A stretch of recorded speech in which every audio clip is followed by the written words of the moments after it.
சுரா யூனிவர்ஸ் நேயர்களுக்கு வணக்கம். பிரகாஷ் ராஜினுடைய ஒரு அருமையான நேர்காணலை நான் சன் நியூஸ் சேனலில் பார்த்தேன். பார்த்த உடனே எனக்கு ரொம்ப சந்தோஷமாக இருந்துச்சு. பிரகாஷ் ராஜை வந்து உண்மையாகவே நேரடியாக பக்கத்தில் இருந்து பார்த்துருந்தா பிரகாஷ் ராஜை நான் கட்டி பிடிச்சி கன்னத்தில் முத்தம் கொடுத்துருப்பேன். அந்த அளவுக்கு நான் பார்த்த அருமையான நேர்காணல். இந்த இடத்துல ஒரு சின்ன விஷயம் என்னென்னா, நீங்கள் தெரிஞ்சுக்கிறதுக்காக ஒரு தகவல் சொல்கிறேன். பிரகாஷ் ராஜ் வந்து என்னுடைய நண்பர் அப்படின்னு வச்சுக்கோங்க. அவர் ஆசை திரைப்படத்தில் அவர் நடிச்சுக்கிட்டு இருக்கக்கூடிய காலகட்டத்திலேயே எனக்கும் அவருக்கும் ஒரு சந்திப்பு நடந்து, அவருடைய மக்கள் தொடர்பாளராக ஒரு குறிப்பிட்ட காலம் வரை அவருக்கு நான் பிஆர்ஓவாக பட உலகில் பணியாற்றியிருக்கிறேன். என்ன சொல்ல போனால் நான் பிரகாஷ் அப்படின்னு சொல்லி பேர் சொல்லி கூப்பிட்ற அளவுக்கு என்னுடைய நண்பர் அவர். இப்போ காலப்போக்கில் அவர் வளர்ந்து பெரிய நடிகராகி அப்படியே பல மொழிகளில் நடித்து தேசிய விருதெல்லாம் வாங்கி எங்கோ உயரத்துக்கு அவர் போயிட்டார். அதனால் கடந்த பல வருடங்களாக அவர் வசிக்கக்கூடிய இடம் எல்லாமே மாறி வேறு ஊருக்கு அப்படி இப்படின்னு ஆகி பாம்பே, மும்பை, அந்த பேட்டர்னில் ஆகி அப்படிலாம் சந்திப்பதற்கான வாய்ப்புகள் கடந்த பல வருடங்களாக எங்கள் 2 பேருக்கு இடையில் இல்லாமலே போயிடுச்சு.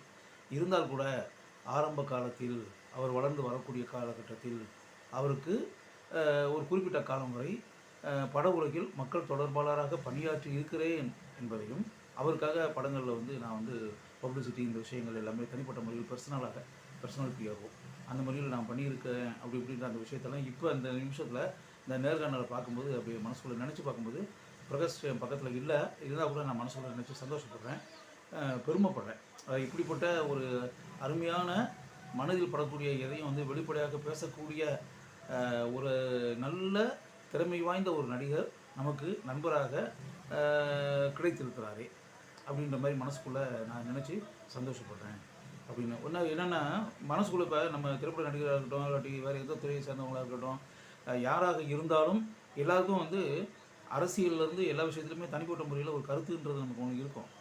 எதுவுமே கருத்தே இல்லாமல் மற்றவங்க சொல்கிறாங்கன்றத அப்படியே ஏற்றுக்கிட்டு அப்படின்றதெல்லாம் போய்கிட்டு இருக்க மாட்டோம். எல்லாருக்கும் கொஞ்சம் படித்தவங்க, சிந்திக்கக்கூடியவங்க, சிந்தனை செய்யக்கூடிய ஆற்றல் உள்ளவர்கள், அறிவாளிகள் யாராக இருந்தாலும் அவங்களுக்குன்னு சில கருத்துக்கள்லாம் இருக்கும். அந்த கருத்துக்களை வந்து அப்படியே வெளிப்படையாக சொல்லாமல் மனசுக்குள்ளேயே வச்சுக்கிட்டு, அவங்க மனசுக்குள்ளேயே நினச்சிக்கிட்டு, அவங்க மனசுக்குள்ளேயே ஒரு போராட்டத்தை நடத்திக்கிட்டு அப்படி இருக்கிறத விட, எதை பற்றியுமே கவலைப்படாமல் நமக்கு இதனால் என்ன பாதிப்பு வரும், நமக்கு இதனால் ஏதாவது பிரச்சனைகள் வருமா, நமக்கு ஏதாவது இதனால் வந்து பின்விளைவுகள் உண்டாகுமா அப்படின்றத பற்றி எதை பற்றியுமே கவலைப்படாமல், பர்டிகுலர்லி பட உலகு அப்படின்போது பட உலகத்தில் இருக்கக்கூடிய நடிகர்கள், நடிகைகள், இங்கே இருக்கக்கூடிய தொழில்நுட்ப கலைஞர்கள், இயக்குநர்கள், தயாரிப்பாளர்கள் யாராக இருந்தாலும் எத்தனை பேர் வந்து போல்டாக சொல்லிகிட்டு இருக்காங்க அப்படி எத்தனை பேர் அப்படி யோசிச்சு பார்த்தீங்கன்னா, இப்போ அநேகமாக விரல் விட்டு எண்ணக்கூடிய அளவில் இருக்காங்களானே தெரியலை. வாய்ப்பே கிடையாது, சொல்ல மாட்டாங்க. மனசுக்குள்ளே நினச்சிக்கிட்டு எவ்வளோ பெரிய உச்ச நிலையில் இருக்கக்கூடிய நடிகர்களாக இருந்தால் கூட பின்விளைவு ஏதாவது இதில் நமக்கு ஏதாவது பிரச்சனை வந்துடுமோ, செட்பேக் ஆகிருமோ அப்படின்னு நினச்சிக்கிட்டு வெளியவே சொல்ல மாட்டாங்க தங்களுடைய கருத்து எது அப்படின்றத. அந்த வகையில் பார்த்தா பின்விளைவு எதை பற்றியுமே கவலைப்படாமல், தனக்கு இதனால் ஏதாவது பிரச்சனைகள் உண்டாகுமோ என்றதை பற்றி கவலைப்படும் பிரகாஷ் ராஜ் இப்போன்னு கிடையாது. அவர் கடந்த பல வருடங்களாகவே தேர்தலே கூட அவர் நின்றுருக்காருல்ல, நின்று தோல்வி அடைஞ்சிட்டார். அது அடுத்த மீட்ரு இருந்தால் கூட தன்னுடைய கருத்துக்களை வெளிப்படையாக கூறின்னு இருக்குல்ல, அந்த விஷயத்தை வந்து ஒரு செவனே செய்துக்கிட்டு இருக்கக்கூடிய பிரகாஷ் ராஜை நான் பாராட்டுகிறேன். இன்னும் சொல்ல போனால் பிரகாஷ் ராஜ் சொல்கிறார்ல, இப்போ இந்த கேள்வி கேட்கக்கூடிய செய்தி ஆசிரியர் அவர் நரேந்திர மோடி அப்படின்னு சொல்லும்போது நீங்கள் வந்து பேர் சொல்கிறீங்க. நான் அவர் எப்போவுமே பேர் சொல்லி நினைக்கிறதில்ல, அவர் மன்னர்னு சொல்லி தான் சொல்லுவேன் அப்படின்னு. நான் இப்போ தனிப்பட்ட முறையில் என் நண்பர்கள்ட்டெல்லாம் கூட பொதுவாக பேசிகிட்டு இருக்கும்போது சொல்லுவேன். அவர் இன்னும் வந்து ஆக்சுவலாக நரேந்திர மோடி தன்னை வந்து ஒரு அரசனாக தான் நினச்சிக்கிட்டு இருக்காரு. அவர் ஏதோ அரசாட்சியில் இருக்கிற மாதிரியும் தன்னை ஒரு மன்னர் மாதிரியும் நினச்சிக்கிட்டு அவருடைய அந்த ஒவ்வொரு டைம்லையும் அவருடைய ஏதோ ஒரு மாறுவேட போட்டியில் போய் கலந்துக்கிற போகிற மாதிரி வேறு வேஷங்களை போட்டுக்கிட்டு அப்படியே தலைப்பகை அணிகிறது, அப்படியே ஒரு தலையில் வந்து அந்தந்த மாநிலத்துக்கு ஏற்ற மாதிரி என்னென்ன பண்ணணுமோ எல்லா வேலைகளையும் செய்வது அப்படி இப்படின்ற அந்த விஷயத்தெல்லாம் பண்ணிக்கிட்டு அவருடைய ஆடை அணிகலன்கள், அவருடைய தோற்றம், அந்த செயற்கையாக வரவைத்து கொள்ளக்கூடிய அந்த அப்பியரன்ஸ் கெட்டப்புன்னு ஒன்று இருக்குல்ல, இதெல்லாம் பார்க்கும்போது எனக்கு அது ஆக்சுவலாக சிரிப்பு வரும். சொல்லப்போனால் ஒரு நகைச்சுவை அந்த பேட்டர்னில் தான் அவர் எப்போவுமே நினைப்பேன். அது ஒரு க்ளவுனிஷாக தெரியும் எனக்கு பார்க்கும்போது. க்ளவுனிஷ் அப்படின்னு பார்க்கும்போது இதை பல நேரங்களில் பார்க்கும்போது எனக்கு வந்து அதை வந்து ஒரு சிரிச்சுக்கிட்டே கடந்துருவேன். அப்படி வச்சு என்ன இப்படி இருக்காரு இவர், இந்த மாதிரி வந்து ஏகப்பட்ட கெட்டப்புகளை உண்டாக்கிட்டு மாறுவேஷ போட்டிகளை போட்டுக்கிட்டு மாறுவேஷ போட்டிகளை அப்படி கலந்துக்கிறார். இவ்வளவு கெட்டப்பு, இவ்வளவு இதெல்லாம் எதுக்கு? அப்படின்னு நினச்சிப்பேன். பார்த்தா இப்போ ஒபாமா மாதிரி ஆளுங்க வந்துகிட்டு இருக்கும்போது கூட இவர் அப்படியே ஒரு பெரிய சிவப்பு கலரில் ஒரு டர்பன் மாதிரி துணியை வந்து தலையில் வந்து உயரமாக கட்டி வச்சுக்கிட்டு காலையில் ஒன்று மத்தியானம் ஒன்று சாயங்காலம் ஒன்று இந்த பேட்டர்னில் இதெல்லாம் எதுக்கு அப்படின்னு சரி பரவாயில்ல, அவருடைய டேஸ்ட் அது, அவருடைய ரசனை அது அப்படின்ற பேட்டர்னில் அதை நம்ம என்ன பண்ண முடியும்? நம்ம வந்து அதிகபட்சம் விமர்சிக்க தான் முடியுமே தவிர அது அவருடைய விருப்பம். தட் இஸ் ஹிஸ் சாய்ஸ் அப்படின்றது. நம்ம செயல் தான் முக்கியம். செயலில் என்ன பண்ணுறோம் அப்படின்றது. மகாத்மா காந்தி, நேரு, பெருந்தலைவர் காமராஜர் இவங்கெல்லாம் எப்படி வந்து தங்களுடைய செயல்களின் மூலம் தாங்கள் செய்த மக்கள் சேவைகளின் மூலம் தாங்கள் செய்த மக்கள் தொண்டின் மூலம் காலத்தை கடந்து மக்களின் உள்ளங்களில் எப்படி வாழ்ந்து கொண்டிருக்கிறார்கள் அப்படின்றத வந்து எத்தனையோ ஆண்டுகளாக நாம் பார்த்து கொண்டிருக்கிறோம் இல்லையா? அவங்க என்ன தோற்றத்தை வச்சா மக்களை கவர்ந்தாங்க? அவங்க இந்த மாதிரி வேறு வேறு வேடங்களை போட்டால் மக்களுடைய உள்ளங்களில் இடம்பெற வேண்டும் என்று நினைத்தார்கள். தங்களுடைய நினைத்து பார்க்க முடியாத, அண்ணாந்து பார்க்கக்கூடிய ஈடற்ற மிகச்சிறந்த மக்கள் சேவைகளால், மக்கள் தொண்டுகளால், அவற்றால் தான் அவர்கள் மக்களின் உள்ளங்களில் வாழ்ந்து கொண்டிருக்கிறார்கள். இனிமேலும் எத்தனை வருடங்கள் ஆனாலும் வாழ்ந்து கொண்டே இருப்பார்கள் அப்படின்றதான் உண்மை. அதனால் வந்து அவரை வந்து இந்த வேறு வேறு மாறு வேடங்களில் வந்து தோற்றங்களில் தோன்றி அப்படின்ட்டு வரும்போது நான் தான் சொன்னேன், அது வந்து ஒரு தமாஷான ஒரு விஷயமாக நினைத்து நான் சிரிப்பேன் அப்படின்ட்டு சொன்னேன். சிரிச்சுட்டே நான் என் நண்பர்கள்ட்டெல்லாம் சொல்லுவேன். அதே கருத்தை வந்து பிரகாஷ்ராஜ் சொல்லும்போது தன்னை மன்னராக நினைத்து கொண்டு அவர் செயல்பட்டுருக்காரு. அதனால் அவர் டோட்டல் பேட்டியிலே அவர் ஃபுல்லாகவே மன்னர் தான் சொல்கிறாரு.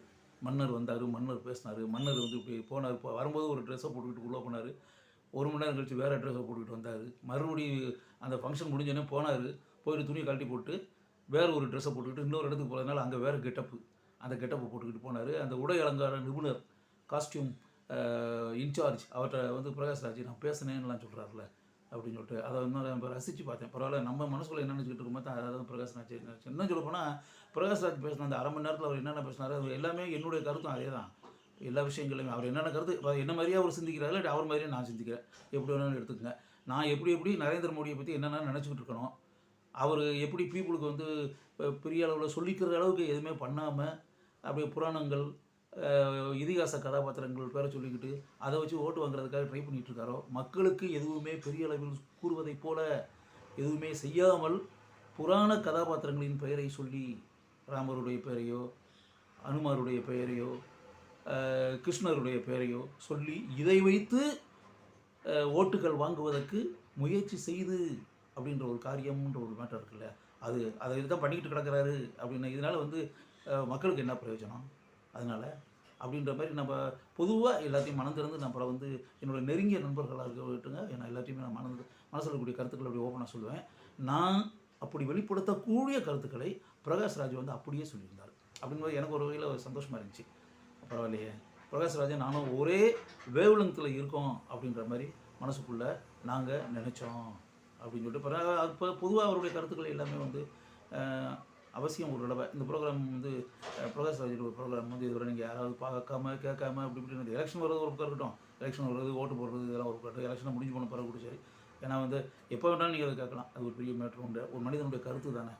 அந்த கருத்தை நீங்கள் கேட்கும்போது நீங்களும் இதுக்கு முன்னாடி இதை பற்றி சிந்திக்காமல் இருந்து அப்படின்றது அவர் ராமருக்கு கோயில் கட்டுறதையும், கிருஷ்ணருக்கு கோயில் கட்டுறதையும், அனுமாருக்கு வந்து கோயில்கள் எழுப்ப போகிறதையும் நினச்சிக்கிட்டு அதையே புலகாங்கி அடைஞ்சு அதை பெருமையாக நினச்சிக்கிட்டு அதையே வந்து யாருமே நினைத்து பார்க்க முடியாத அரிய செயலை அவர் செய்து கொண்டிருக்கிறார் அப்படின்ற மாதிரி நீங்கள் மனசுக்குள்ளே நினச்சிக்கிட்டு இருந்தீங்க அப்படின்னா நீங்கள் வந்து பிரகாஷ்ராஜுடைய பேட்டியை பாருங்கள். உண்மையான நரேந்திர மோடி யார் அப்படின்றத பிரகாஷ்ராஜ் வந்து வெளிப்படையாக 100% மனதை திறந்து முழு மனதையும் திறந்து வைத்து கூறியிருக்கிறார். அது கேட்கும்போது நீங்களே வந்து கொஞ்சம் சிந்திக்க ஆரம்பிப்பீங்க. அவர் சொல்லியிருக்கிறது கரெக்ட் தானே, நரேந்திர மோடியை பற்றி அவர் சரியாக தானே சொல்லியிருக்காரு. மன்னரை பற்றி கிங் என்ற நினைப்புடன் உலாவி கொண்டிருக்கக்கூடிய மனிதரான நரேந்திர மோடியை பற்றி நல்லா தானே சொல்லியிருக்காரு, ஓப்பனாக தானே சொல்லியிருக்காரு. பிரகாஷ்ராஜ் சொன்னது உண்மை தானே, சரிதானே, அது எந்த விதமான மாறுபட்ட கருத்தும் யாருக்குமே இருக்கிறதுக்கு வாய்ப்பே இல்லையே அப்படின்ற மாதிரி ஒரு எண்ணம் நிச்சயமாக உங்களுடைய மனதில் உண்டாகும் என்று எனக்கு தெரியும். அதனால் இந்த இடத்துல வந்து இந்த விஷயத்தை நான் பேசுகிறதுக்கு காரணமே என்னென்னா, அதாவது பின்விளைவுகள் என்ன உண்டாகும், இதனால் நமக்கு எதாவது பாதிப்பு உண்டாகுமா, இதனால் நமக்கு எதாவது பிரச்சனை உண்டாகுமா அப்படின்ற எதை பற்றியுமே கவலைப்படாமல் அவரை பிரகாஷ்ராஜ் ஒரு 2-3 ஹிந்தி பட வாய்ப்புலாம் கூட இதனால் இப்படி பேசுகிறதுனால சில வாய்ப்புகள்லாம் கூட ஹிந்தி பட வாய்ப்புகள்லாம் கூட போயிருக்குன்றது மாதிரி அவரே சொல்கிறார். அவர் அதை பற்றி கவலையே படலை. ஏன்னா அவர் அந்த இழப்பு இருந்தால் இருந்துட்டு போட்டுமே, அதனால் என்ன அதனால் என்ன அப்படியே ஃபுல்லாகவே முடக்கி நான் வீட்டுக்குள்ளே உட்கார வைக்க முடியும்? அது ஒரு 10 வாய்ப்பு வரும்போது 2 வாய்ப்பு போகத்தான் செய்யும். போனால் போயிட்டு போகுது. அதனால் என்ன மீதி 8 இருக்குல்ல. அதனால் அது பெரிய விஷயம். அதனால் அதுக்கு தயார் அவர். அது போனதை பற்றி அவர் கவலையே படலை. அதனால் தன் மேலே தன் திறமை மேலே அவருக்கு நம்பிக்கை இருக்குது. வாய்ப்புகள்லாம் கிடைக்கும். பட உலகில் தொடர்ந்து பயணம் செஞ்சு வந்துக்கிட்டு இருக்கலாம். வேறு வேறு மொழிகளில் தன்னுடைய திறமையை காட்டலாம். அந்த லட்சுமி நம்ம வீட்டு கதவை வந்து தட்டும் அப்படின்ல, அப்படி லட்சுமி கதவை தட்டும். வாய்ப்புகள் கிடைக்கும். பிஸியாக தான் இருக்கலாம். அதில் எந்த விதமான பிரச்சனையும் இல்லை.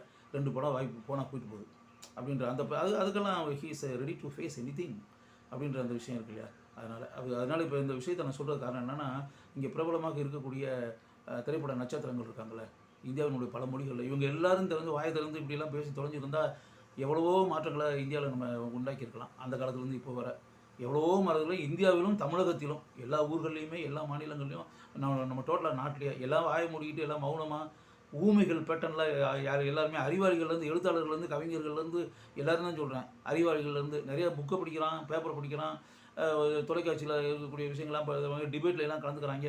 ஆனால் யாருமே வாயத்தை வந்து எதுவுமே பேசுகிறதே கிடையாது. ஏன்னா ஊமைகளா எல்லாருமே? உங்களுக்குன்னு பேசுகிற ஆற்றலே கிடையாதா? உங்கள் கருத்தை வெளியிடுறதுக்கான பயந்தாங்குடி மனிதர்களா நீங்கள் எல்லாருமே? உங்களுக்குன்னு என்ன யார் இப்படி இருக்கீங்க?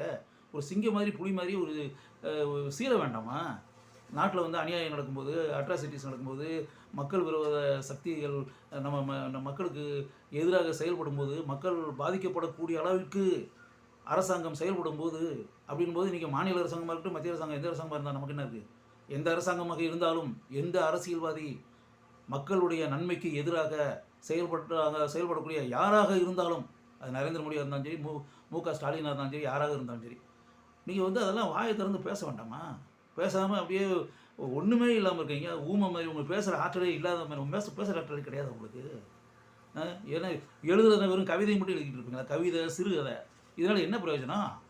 அதனால் ஏதாவது புரட்சியாக உண்டாகும் போது நீங்கள் எழுதுகிற சிறுகதையிலையும் கவிதையிலையும் அதெல்லாம் ஒன்றும் உண்டாகாது. அதெல்லாம் புரிஞ்சுக்கங்க. நீங்களே உங்களை பெரிய ஆள் மாதிரி நினச்சிக்கிட்டு இருக்காதா? நம்ம ஒரு பெரிய எழுத்தாளர், நம்ம ஒரு பெரிய கவிஞர், நம்ம ஒரு பெரிய இலக்கியவாதி அப்படின்னு. உங்கள் இலக்கியத்தினாலாம் ஒன்றுமே பண்ண முடியாதுப்பா. முதல்ல அதெல்லாம் புரிஞ்சுக்கங்க. நீங்கள் என்ன மேக்சிம் கார்கினுடைய மதரையா படிச்சிருக்கீங்க? மதர் படிச்சிங்களா? தாய் காவியத்தை நீங்கள் படிச்சிங்களா? அப்படியெல்லாம் ஒன்றும் கிடையாதுல்ல. அதனால் நீங்கள் எழுதுனாலாம் ஒரு புரட்சியும் உண்டாகாது, ஒரு மாற்றமும் உண்டாகுது. மக்கள் மனசில் வந்து அவங்களுடைய வாழ்க்கையில் எந்த சீர்திருத்தத்தையும் அவங்க எழுத்து உண்டாக்காது. சத்தியம் பண்ணி நான் சொல்கிறேன். உங்கள் எழுத்தெல்லாம் நான் படிச்சுட்டு தானே இருக்கேன், என்னென்ன எழுதுறீங்கன்றதெல்லாம். அதனால் புரிஞ்சுக்குங்க. இந்த கவிஞர்கள், எழுத்தாளர்கள், இலக்கியவாதிகள்னு சொல்கிறவங்க இருக்கக்கூடிய திரைப்பட நட்சத்திரம் என்ன சும்மா படங்களில் நீங்கள் டான்ஸ் ஆடிக்கிட்டு இருக்கீங்க, அவ்வளோதானே? கோரியோகிராஃபர், டான்ஸ் மாஸ்டர் சொல்லக்கூடியதை போட்டு ஸ்டெப்பு போட்டு எக்ஸசைஸ் பண்ணிட்டு இருக்கீங்க, உடற்பயிற்சி. அது நடிப்பா? உங்கள் படங்களால் என்ன பொழுதுபோகுதுன்றது ஒன்று தவிர 2 மணி நேரம் பொழுதுபோகுது, அவ்வளோதான். இதை தாண்டி what you have done through your movies? மக்கள்கிட்ட வந்து ஏதாவது எழுச்சி உண்டாக்கிருக்கீங்களா? மக்கள்கிட்ட வந்து ஏதாவது பெரிய அளவில் புரட்சி உண்டாகிற அளவுக்கு உங்கள் திரைப்படங்கள் மூலம் மிகச்சிறந்த கருத்துக்களை வந்து நீங்கள் எல்லாரும் சொல்லியிருக்கீங்களா? சிவாஜி கணேசன் மாதிரி, வீரவண்டிய கட்டபொம்மன், கப்பலோட்டிய தமிழன் மாதிரி திரைப்படங்கள் மூலம் அப்படியே தேசப்பற்று, நாட்டுப்பற்றை உண்டாக்கியிருக்கீங்களா? அதெல்லாம் ஒன்றும் கிடையாது. வெறும் பொழுதுபோக்கு படம். நீங்கள் 100 படம் நடித்தா கூட 100 படத்தை வச்சு என்ன பிரயோஜனம்? காலம் வந்து உங்களெல்லாம் அடித்து தேய்ச்சிட்டு போயிடும், எரேஸ் பண்ணிடும் உங்கள் பேரெல்லாம். அது இப்போ தெரியாது உங்களுக்கு. ஏன்னா இப்போ உங்களை டான்ஸ் ஆடிக்கிட்டு இருக்கிற மக்கள் கைதட்டி ரசிக்கிட்டு கிடக்கிறதுனால ஒன்றும் தெரியாது. பின்னாடி பாருங்கள், 10 வருஷம் கழிச்சு உங்கள் பேரெல்லாம் இருக்கான்னு பாருங்கள், தெரியுதா? அதில் ஒன்றும் இருக்காது. ஜெய்சங்கர், ரவிச்சந்திரன் நடித்த படம்லாம் பார்த்தோம்ல. இப்போ ஜெய்சங்கர், ரவிச்சந்திரன் பற்றி யாராவது பேசிகிட்டு இருக்காங்களா வெளியே? அவங்க படங்களை பற்றிலாம் யாராவது பேசுகிறாங்களா? பேசுகிறீங்களா? அதில் வந்து புரிஞ்சுக்குங்க. அதுதான் நீங்கள் வந்து கிட்டத்தட்ட அந்த டைப் ஆஃப் ஃபிலிம்ஸ் தான், அவ்வளோதான் உங்களுடைய படங்கள்லாம். அதெல்லாம் காலத்தை கடந்தெல்லாம் நிற்காது.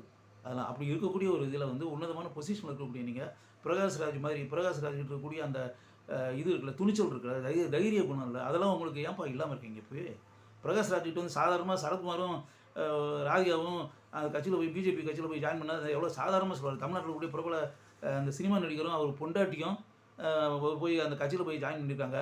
பாவம், அவனுக்கு என்ன பிரச்சனையோ, பாவம் அவனுக்கு என்ன பிரச்சனையோ, அவனுக்கும் அவன் பொண்டாட்டிக்கும் என்ன பிரச்சனையோ, அவனுக்கு என்ன பொருளாதார பிரச்சனையோ, அவனுக்கு என்ன பண பிரச்சனையோ, அந்த இதில் போய் ஜாயின் பண்ணியிருக்கான் அப்படின்னு. சரத்குமார் கூட அவர் நடித்தவர் தானே. இன்னும் சொல்ல போனால் அந்த படம் அனைவரும் தசரதன்னு நினைக்கிறேன். அந்த படம் சரத்குமார் கதாநாயகனா. அப்போ சூரியன் படம்லாம் வந்து அவர் கொடி கட்டி பறந்துகிட்டு இருக்கக்கூடிய காலம். அந்த படப்பிடிப்பு அப்போ நான் பிரகாஷ்ராஜுக்கு பேருவோம். நான் பிரகாஷ்ராஜ் கூட அந்த படப்பிடிப்பு தளத்துக்கு நான் போனேன். அம்மா கிரியேஷன்ஸ் வந்து ப்ரொடியூஸ் பண்ண படம். அந்த படம் அங்கே படப்பிடிப்பு நடந்துகிட்டு இருக்கும்போது, அந்த படத்தில் இருக்கும்போது சரத்குமார் தான் ஹீரோ, இதில் வில்லனாக ஒரு பிரகாஷ்ராஜ். அது ஷூட்டிங் ஸ்பாட்லேயே நான் இருந்தேன். இப்போ இருந்த படம் பார்த்தேன். இதுக்காக சரத்குமார் ஹீரோ நடிக்கிற படத்துலேயே வில்லனாக நடிச்சுட்டு இருந்தவர் பிரகாஷ்ராஜ். ஆனால் அந்த பிரகாஷ்ராஜ் இப்போ என்ன சொல்கிறாரு, அந்த கட்சியில் போய் தமிழ்நாட்டில் ஃபேமஸாக இருந்த ஒரு கதாநாயகன் போய் ஜாயின் பண்ணியிருக்கான். அவனும் அவனுக்கு கொண்டாட்டியும் பாவம் அவனுக்கு என்ன பிரச்சனையோ. Prakash Raj, hats off Prakash Raj. I am appreciating you for your boldness, great boldness Prakash. ஆக்சுவலாக பிரகாஷ், இந்த மாதிரி துணிச்சல் வந்து நம்ம தமிழ்நாட்டில் இந்தியாவில் இருக்கக்கூடிய திரைப்பட நட்சத்திரங்கள் எல்லாருக்கும் இருந்துச்சுன்னா நம்ம எவ்வளவு பெரிய மாற்றங்களை வந்து மாநிலத்திலும் மத்தியிலும் கொண்டு வந்திருக்கலாம் பிரகாஷ். சென்ட்ரலில் எல்லாம் கிட்டத்தட்ட எவ்வளவு சேஞ்சஸ் உண்டாக்கிருக்கலாம். இப்படியெல்லாம் நம்ம நடிகர்கள் அந்தந்த மாநிலத்தில் இருக்கக்கூடிய, இப்போ இந்தியில் இருக்கக்கூடிய ஷாருக் கான்லேருந்து, சல்மான் கான்லேருந்து, ஆமீர் கான்லேருந்து, தெலுங்கில் இருக்கக்கூடிய மிகப்பெரிய திரைப்பட நட்சத்திரங்கள்லேருந்து, மலையாளத்தில் இருக்கக்கூடிய மோகன்லால் மம்முட்டியிலேருந்து, இவங்க எல்லாம் வாயை திறந்து பேசியிருந்தாங்கன்னா இப்போ கூட ஒன்றும் இல்லையே. பிரகாஷ் ராஜ் பேசுகிற மாதிரி இவங்கெல்லாம் இப்போ நீங்கள்லாம் பேசுகிறேன், மற்ற நடிகர்கள்லாம் பேசியிருந்தாங்கன்னா தமிழில் இருக்கக்கூடிய அஜித், விஜயா இருக்கட்டும், இங்கே இருக்கக்கூடிய தமிழ்நாட்டில் உள்ள இந்த ரஜினிகாந்த், கமல்ஹாசன், ரஜினிகாந்த்லாம் இப்போ வந்துக்கிட்டது ஏதாவது போல்டாக வந்து ஒரு மக்களுடைய பிரச்சனைகளுக்காக ஏதாவது வாய்ஸ் கொடுத்துருக்காரா? எப்போவுமே கிடையாது, எந்த காலத்துலையுமே. கமல்ஹாசன் ஏதோ வந்து கொஞ்சம் இப்போ கொடுத்துக்கிட்டு இருக்காரு, அந்த வேலை பார்த்தா கமலை வந்து நான் பாராட்டுறேன். ஆக்சுவலாக யோசிச்சு பார்த்தா விஜய் அஜித்தெல்லாம் அதை பற்றி ஏதாவது பேசியிருக்காங்களா? அப்படிலாம் ஒன்றும் இல்லை. சும்மா படத்தில் நடிக்கிறது, காசை வாங்குறது, சொத்துக்களை சேர்க்கறது, இமேஜை கிரியேட் பண்ணுறது, தாங்க பெரிய ஆளுன்ற மாதிரி காமிச்சிக்கிட்டு இருக்கிறது, அப்படியே தாங்க வந்து நினச்ச வானத்தில் மிதக்கிறது, வானத்தில் நடக்கிற மாதிரி ஒரு கற்பனையில் வாழ்ந்துக்கிட்டு இருக்கிறது. இதைத்தானே இங்கே இருக்கக்கூடிய நடிகர்கள் எல்லாருமே பண்ணிகிட்டு இருக்காங்க. இதை தாண்டி அவர்களுடைய பங்கு என்ன? மக்களுடைய தங்களுக்கு காசு கொடுத்து தங்களை வளர்த்து விட்டுக்கூடிய மக்களுக்காக என்ன பண்ணியிருக்காங்க? ஏதாவது ஒரு விஷயத்தில் ஏதாவது கருத்தாவது சொல்லியிருக்காங்களா? ஏதாவது ஒரு விஷயத்தை மக்கள் வந்து பாதிக்கப்பட்டு அரசாங்கத்தினுடைய பல நடவடிக்கைகள், நரேந்திர மோடியினுடைய பல நடவடிக்கைகளால் எந்த அளவுக்கு பாதிக்கப்பட்டு நடுத்தருவில் கூட்டமாக நின்று அப்படின்றதெல்லாம் நம்ம பார்த்தோம்ல. 500 ரூபா நோட்டு செல்லாதுன்னு சொல்லி வரும்போது எப்படிப்பட்ட ஒரு கேவலமான சுச்சுவேஷனை நரேந்திர மோடி இந்த நாட்டில் உண்டாக்கினார். அப்படி கோவிட்-19 பீரியடில் வந்து அது எந்த அளவுக்கு சிறிதும், அதாவது ஒரு மாதம் வீடெல்லாம் கடையெல்லாம் மூடி கிடக்கும், எல்லா நிறுவனங்களும் மூடி கிடக்கும், நீங்கள் பசங்க வீட்டுக்குள்ளே வந்து தூங்கிட்டு கிடக்குங்கன்ற மாதிரி ஒரு மேட்டர் சொல்லிவிட்டு இன்றைக்கி நைட்டில் இருந்து உலகத்தில் யாராவது அப்படிலாம் அனௌன்ஸ் பண்ணுவாங்களா? ஒரு டைம் கூட கொடுக்காம, ஒரு வாரம் 10 நாள் டைமில் செயல்படுத்துறது எப்படின்னு ஒன்று இருக்குல்ல, செயல்படுத்தக்கூடிய முறைன்னு ஒன்று இருக்குல்ல, ஒன்றுமே இல்லாமல் இன்றைக்கி இருந்து ரூபா நோட்டு இன்றைக்கி இருந்து செல்லாது, இப்போ இருந்து 1 மணி நேரத்துலேருந்து செல்லாது. யாராவது இதுவரை உலகத்திலே நான் கேள்விப்பட்டதே இல்லை இப்படிப்பட்ட அனௌன்ஸ் பண்ணலாம். ஏதாவது பக்குவப்பட்ட எந்த அரசியல்வாதியாவது இப்படியெல்லாம் சொல்லுவாங்களா? Immatured politician. ஆக்சுவலாக அதெல்லாம் பார்க்கும்போது எனக்கு கடுப்பாக இருக்கேன். என்ன இது நரேந்திர மோடி என்ன இப்படி இருக்காரு? ஒரு மெச்சூரிட்டியே இல்லாமல், ப்ராக்டிக்கல் நடைமுறையே தெரியாது அவருக்கு. எப்படி இதை அப்ளை பண்ணணும், நினைக்கிறது ரைட்டு, அதை எப்படி செயல் வடிவத்துக்கு கொண்டு வருவது, how we love to apply அப்படின்றது கூட தெரியாமல் எடுத்தேன் கவிழ்த்தேன் அந்த பேட்டர்ன்லேயே ஒரு அரசியல்வாதி இருக்கிறது. அதுவும் ஒரு நாட்டினுடைய பிரைம் மினிஸ்டர் அப்படின்ற மாதிரிலாம் நான் மனசுக்குள்ள நினச்சிருக்கேன். கிட்டத்தட்ட நான் நினச்சது தான் பிரகாஷ் ராஜ் சொல்லியிருக்காரு. அதனால் பிரகாஷ் ராஜனுடைய அந்த துணிச்சல், அந்த தைரிய குணம், அதை முழு மனதுடன் நான் பாராட்டுகிறேன். இந்தியாவில் இருக்கக்கூடிய மற்ற நடிகர்கள், நடிகைகள், பாப்புலர் மனிதர்கள், எழுத்தாளர்கள், கவிஞர்கள், அறிவாளிகள், அவங்கெல்லாம் வந்து மாதிரி நான் இப்போ பிரகாஷ் ராஜ் சொன்னது கேட்டு கூட நீங்கள் நினைச்சா அந்த பிரகாஷ் ராஜ் பேட்டி நீங்கள் சினிமா படம் பார்க்குற மாதிரி 1/2 மணி நேரம் பார்த்து ரசிச்சிருப்பீங்க, அவ்வளோதான். அதை தாண்டி நீங்கள் எந்த காலத்தில் பேச போகிறீங்க? நீங்கள் ஊமைகளாக தான் இருப்பீங்க எல்லா காலத்துலையும். இருந்தாலும் நீங்கள் ஊமைகளாகத்தான் இருக்கிறீர்கள். பிரகாஷ் ராஜுக்கு இருக்கக்கூடிய துணிச்சல், தைரியம் உங்களுக்கு கிடையாது. இனிமேலும் அந்த துணிச்சல் குணம் உங்களுக்கு இருக்கும் என்ற நம்பிக்கை எனக்கு இல்லை அப்படின்றதான் உண்மை. அப்படின்றத என்னுடைய கருத்துன்ற ஒரு மேட்டர் இல்லை. அதை வந்து எப்போவுமே எப்படி நண்பர்கள்ட்ட வந்து எப்போவுமே நான் ஓப்பனாக எதையும் பேசணும், அதே மாதிரி என்னுடைய கருத்தை எப்போவுமே பேசுவதில், எழுதுவதில் நான் என்றைக்கும் தயங்கினதே கிடையாது. பிரகாஷ் ராஜ் மாதிரி நானும் தைரியசாலி தான், போல்டான ஒரு மனிதன் தான். அதனால் பிரகாஷ் ராஜ் எப்படி ஒரு துணிச்சலாக தன்னுடைய கருத்தை வெளிப்படுத்தினாரோ அதே போல் என் மனசுக்குள்ளே இருக்கக்கூடிய அந்த கருத்தை இங்கு ஆழமாக பதிவு செய்கிறேன்.